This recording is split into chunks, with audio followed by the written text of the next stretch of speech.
twisting our tracks.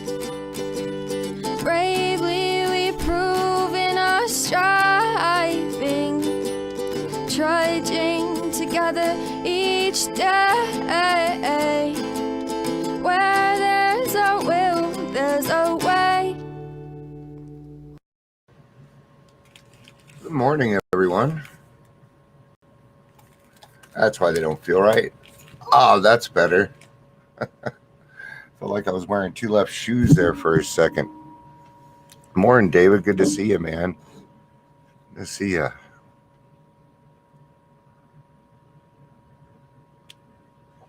All right, it's Wednesday, right? Yep. Wednesday, October 20th.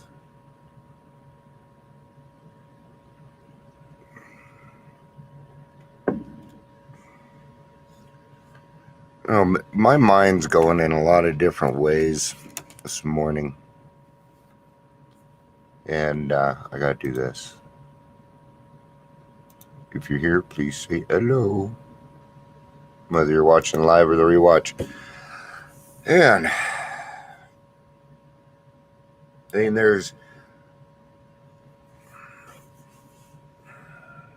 I've just gotten news all week that, it's either we need to help somebody out, and I watch a bunch of people pull together. I'm just watching a lot of hope this week. And it warms my heart, man. I love watching people out there helping other people. And being able to see people change their lives around. Good morning, Jackie. Morning, Carrie. Good to see you, honey. Yeah, I've seen a lot of hope this week. And I think hope is important because we have those days where we're discouraged. We might have days where, maybe we don't feel like we're on top of it, and we can utilize hope. What a hope does is it negates negative feelings. In other words, I'll tell you the difference between hope for me in a physical sense, and it's with the tummy. People think I'm always weird, but your stomach tells you a lot of information. Like right now, my stomach is happy because it has hope, and I'm feeling a little elated because of that, right? And that is what it is. I don't need to go beyond it. I don't need to make it bigger than what it is, right? Because I want to keep that serenity in there too. Finding a nice, good balance seems to be key. You're not going to be able to do that balance every single day, right? No. So, but let's talk about being terminally unique, because hope and being terminally unique don't really go together. So, yeah, hope keeps me going every single day. In the beginning, and your hope is going to change too. That's what's neat. That's what I like about it, is hope is ever changing, right? So it's almost evolving in and of itself, and it's pretty cool. This sweater is way too hot, but I didn't change shirts from yesterday. So, all right. So the actual thing is called Solace for Confusion. I just changed it to being terminally unique so that we can understand what the fuck they're talking about, because that's what they're talking about.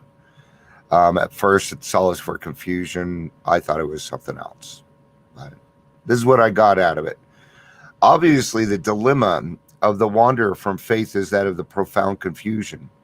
He thinks himself lost to the comfort of any conviction at all. He cannot attain even a small degree the assurance of the believer, the agnostic, or the atheist. He is the bewildered one. That would be out of the 12 by 12, step 2. Let me make sure that that's correct, because I am presuming that. Yep, step 2. All right. Just double checking. And step 2 is where we're going to start figuring out, and step 1, we should have done this, right? But we come into the program and, and this is how we get around normies. You just wouldn't understand, right? Then there are some of us where we are so far gone that we think that there is nobody else out there like us. And that's just not true. That isn't true. It's not true at all. We are unique. Every single one of us is unique. We have our talents. And but we are not so unique that we are not like our brothers and sisters. Because God doesn't have any grandchildren, right? And if God doesn't have any grandchildren, then every person that I meet is a child of God. Including me. And God don't make no junk. It just comes down to what you decide you're going to do with that. See, if there's 2 plans and one is yours and one is God's, and you decide to go on yours, He's going to let you do it. Yeah, He's going to let you do it. He's not going to stop you. He may save your ass from something, but He is not going to stop you from doing that. God has never stopped me. He may have put other things in my way to say, hey, Dion, but I need to make these decisions by myself, for myself, or they're not going to have the depth and weight that they need in order for me to get better. Everything we do has to have depth and weight, so that there's some kind of emotion tied to it so that we can feel better about it. It's just how we human beings work. It's what you do with that emotion, right? It's what we always say. It's what you do with it. I'm tired of fucking saying it. Good morning, Gary. So they're talking about step 2, and this is where people struggle with God, or they don't. I didn't have much struggle with accepting that a God could do the rest because I had been there before.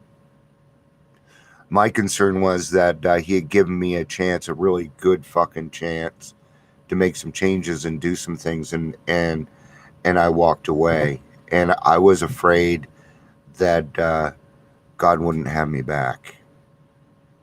That was my real fear.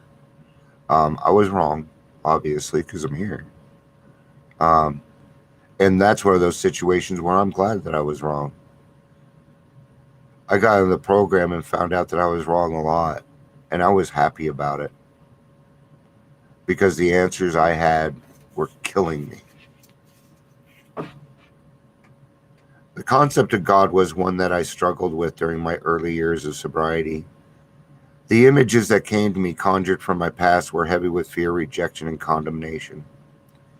Then I heard my friend Ed's image of a higher power. As a boy, he had been allowed a litter of puppies, provided that he assumed responsible for their care.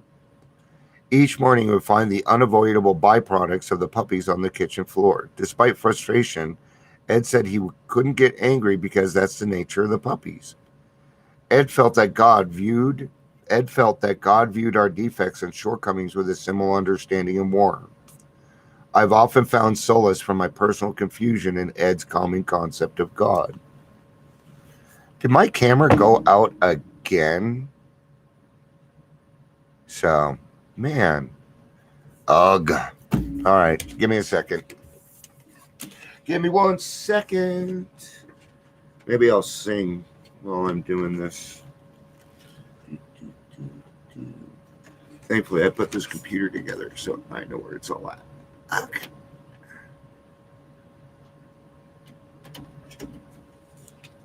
All right.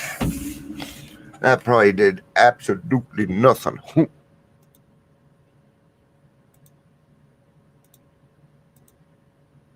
No, we ain't gonna get it back. There we are. All right. So, puppies.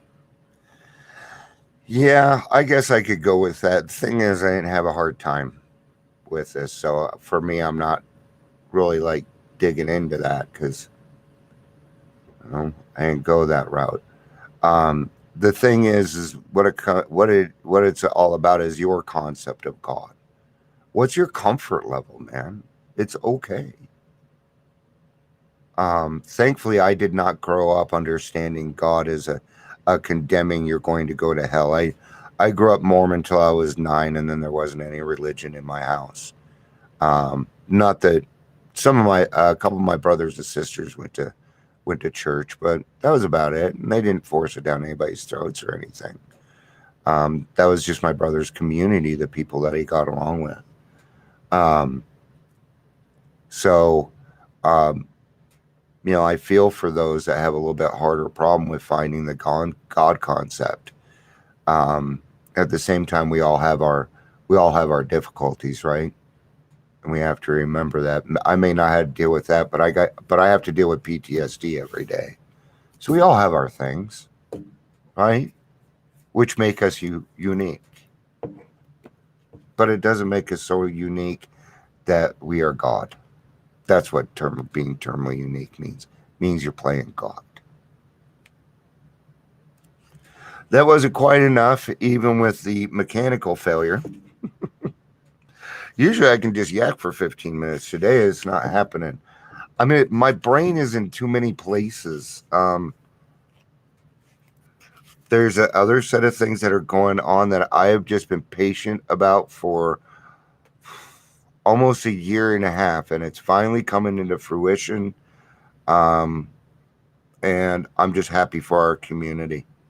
That's all I can say on it without sounding like a dick. And I don't want to do that. So I'm going to switch over to ODAT and see what they have to say for the day. Before I admitted my powerless over alcohol and other chemicals, I had as much self-worth as a peeled zero. I came into the program as a nobody who desperately wanted to be a somebody. In retrospect, my self-esteem was shredded, seemingly beyond repair. Yeah, I had no self-esteem when I got here. I did not like me at all. In fact, I was the last person in my life that felt deserved anything close to happiness.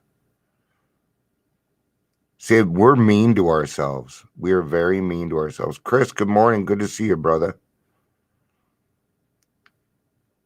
See, I got like 5 people on Facebook. It tells me 2. And it's wrong. So, in retrospect, my self-repair, gradually the program has enabled me to achieve an even stronger sense of self-worth. Yeah, it is because I'm not alone anymore. Right? It's because I don't do this alone. It's a we program. I do this with other people. That's kind of why I do this, because these are kind of boring by myself. It's kind of like when you buy a new car, it's not cool until somebody else sees it. You know what I mean? Well, if you get excited about daily reflection, for me, I can be excited, but I'm going to want to pass it on. If that makes sense. Sometimes I'm not going to be able to do that at my meeting. It's how I am. I recognize that.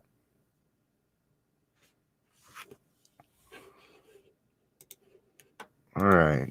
Gary says, struggling with step from point that I was a man and can't fix it myself. I had to ask for help. Yep. God's the one that does that, right? So I've come to accept myself, realizing that I'm not so bad as I had always supposed myself to be. Am I learning that my self-worth is not dependent upon the approval of others, but instead is truly an inside job? We knew what you meant, Gary.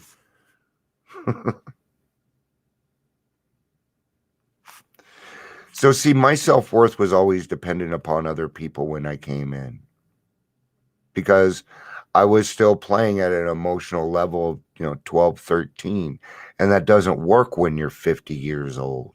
It doesn't work at the age of 45 anymore. Okay? Those emotional outbursts are not healthy. Okay? Do it enough, they're going to lock your ass up.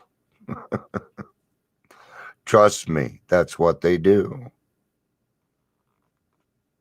So we have to get to a point where our approval is on the inside. My happiness comes from me. This can determine my whole day, along with my attitude. I'm going to read the rest of this, and then we're gonna finish up. When I'm feeling down and worthless, may my higher power and my friends in the group help me see that although I was fallen, I was not cast down. However sick I may have been in my worst days, with all the self-esteem of an earthworm, may I know that I still had the power of choice, and I choose to do something about myself. May that good choice be the basis for my reactivated self-worth. Today I'll remember I will not kick myself when I'm down. There's my mantra. Don't be a dick. That includes to yourself. All right, guys. Thanks for hanging out through everything. Kind of an adventurous 15 minutes. So I appreciate everybody being here. Chris, Gary, Carrie. We had all sorts of people today. David was here. And of course, Jackie on Instagram. Thank you, everybody, for being here and being a part. I appreciate it. I love you guys. Peace out and have a day. Bye.